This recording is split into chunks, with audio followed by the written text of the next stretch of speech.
Bonjour et bienvenue sur ma chaîne. Je suis toujours ravi de vous retrouver pour une vidéo. Alors aujourd'hui, nous allons voir comment créer les familles et les articles dans ces gestion commerciale. Alors, pour le faire, on vient dans structure famille pour ce qui est des familles. On rappelle que les familles permettent ici de regrouper un ensemble d'articles de même type. Par exemple, si on a par exemple, disons, ordinateur, ça peut regrouper les articles d'ordinateur. Nous avons par exemple beaucoup de types d'ordinateurs. Nous avons des HP, des Dell, des Lenovo, ainsi de suite. Donc ça représente la famille ordinateur. Donc nous allons, pour le faire, on vient dans nouveau ici. Et dans nouveau, on met le code de notre famille. Par exemple, moi je vais mettre céréales pour ce qui est la famille de riz, de graines, etc., etc. Donc je vais mettre céréales. Céréales, je mets céréales 01 comme code. Je mets l'intitulé céréales. Céréales.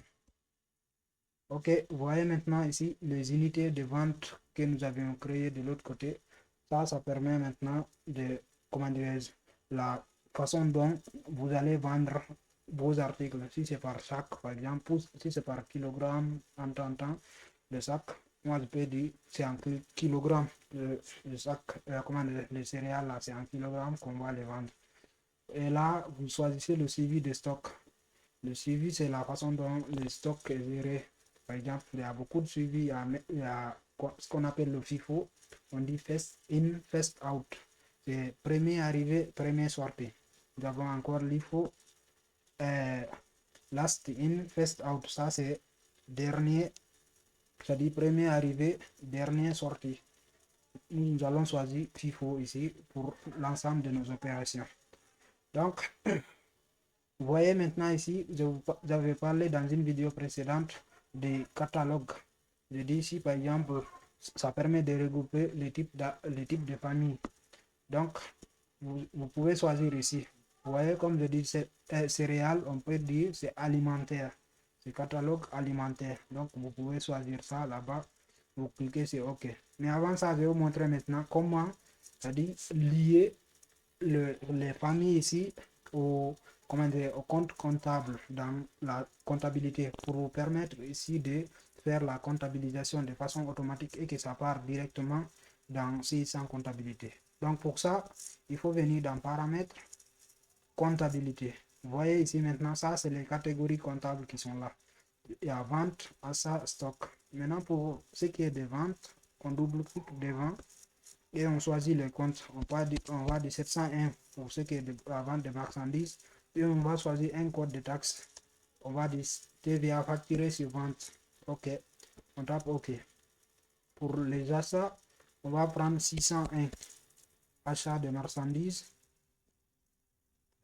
Achat de marchandises, oui. Et on choisit un code de taxe TVA récupérable sur achat. On tape OK. Et pour ce qui est de stock, on va prendre 31. Le stock des marchandises. Et pour ça, il n'y a pas de code de taxe. On tape OK. Maintenant, comme ça, si on établit des factures, quand on fait la comptabilisation, ça va directement aller dans les comptes de vente et les comptes des achats que nous avons définis ici. Donc, on clique sur OK et c'est fini. Donc, ça, c'est ce qu'on appelle la famille ici. On a créé une famille céréale. Maintenant, nous allons voir comment créer les articles. Les articles, on vient ici dans structure article, voilà, c'est ici, et vous tapez nouveau ou bien CTRL-Z, on vous redirige ici directement sur cette fenêtre. Là aussi vous pouvez choisir. Moi je vais prendre par exemple riz, je mets riz 1, je vais dire riz 1, la désignation je mets riz CAO, ok.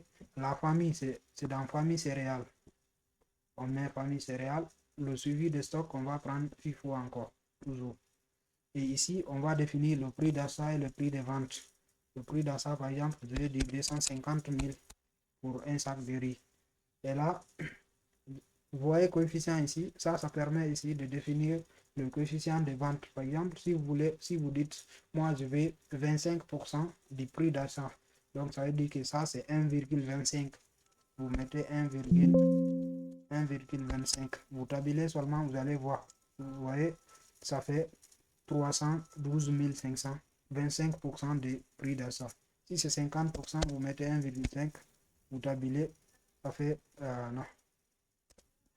Ici, vous effacez ça d'abord. Voilà, vous voyez 375 000. Mais si vous ne savez pas utiliser les coefficients là, vous pouvez enlever ça. Vous dites directement, moi je veux que le prix de vente soit 300 000. 300 000. Et voilà maintenant les catégories tarifaires que vous voyez en bas ici. Donc ces catégories tarifaires là, ça désigne les types de clients. On peut dire par exemple pour les grossistes, on va les vendre à 300 000. Pour les semi-grossistes, disons 305 000. Donc pour ça, pour changer, on double-clique sur le prix devant grossiste ici. Je dis ouvrir. Non, désolé. Attends, il faut que je tape OK d'abord. Je reviens ici, voilà, attendez. Si je reviens ici, voilà. Donc, semi-grossiste, on double-clique. Vous voyez, on va, disons, voilà, au lieu de 300 000, on va vendre au semi-grossiste à 305 000. On tape, on fait OK. Et vous voyez, ça change 305 000. Disons au détaillant, 310 000, OK? Donc, on met 310 000 à la place ici. OK. Et ça a changé. Les clients comptoirs, disons 320 000. Ouais, 320 000, ça me paraît bien. On met 320 000. OK. Et là, vous voyez, vous avez défini ici les catégories, les différentes catégories de prix selon les types de clients. Et là, on tape sur OK. Et voilà, notre article est prêt. Maintenant, si vous voulez vendre ou acheter cet article, vous êtes libre. Alors, ceci prend fin cette vidéo. Je vous dis à très bientôt pour la suite.